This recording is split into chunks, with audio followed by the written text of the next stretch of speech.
முள்ளங்கி கீரையை உப்பு தண்ணியில் போட்டு அலசி எடுத்துக்கலாங்க.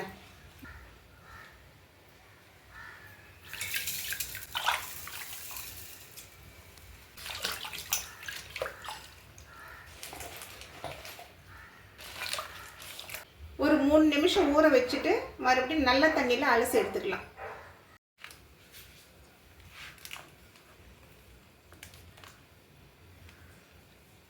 முள்ளங்கி கீரையை கட் பண்ணிக்கலாங்க. இந்த தண்டோடு சேர்த்து கட் பண்ணிக்கலாம். நைஸாக கட் பண்ணிக்கலாம். நைஸாக கட் பண்ணி எடுத்துக்கலாங்க முள்ளங்கி கீரை.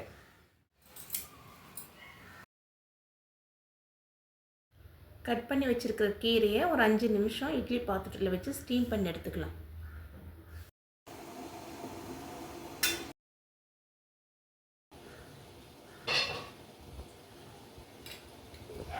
கீரை வெந்துடுச்சுங்க. இப்போ கீரையை எடுத்து ஆற வச்சிடலாம். 1 டேபிள் ஸ்பூன் லோ ஃப்ளேமில் வச்சு வேர்க்கடலை வறுத்து எடுத்துக்கலாம். வேர்க்கடலை வறுப்பட்டுடுச்சு. 3 காஞ்ச மிளகாய் சேர்த்துக்கலாம். ஒரு 4 பல்லு பூண்டு சேர்த்துக்கலாம். சேர்த்துட்டு 1 நிமிஷம் வதக்கிட்டு ஸ்டவ் ஆஃப் பண்ணிடலாம். தட்டுக்கு மாற்றி ஆற வச்சிடலாம். வேர்க்கடலை பூண்டு மிக்சியில் சேர்த்து கோர்ஸாக பவுடர் பண்ணி எடுத்துக்கலாங்க.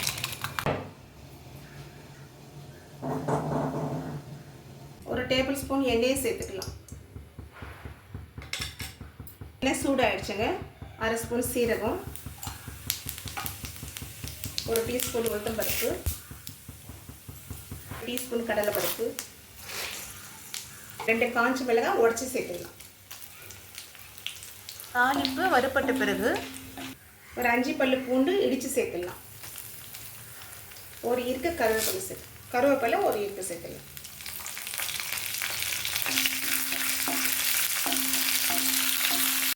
பூண்டு பச்சை வாசனை போயிடுச்சுங்க. இப்போ கீரையை சேர்த்துட்டு 5லேருந்து 10 நிமிஷம் லோ டு மீடியம் ஃப்ளேமில் வதக்கிக்கலாம்.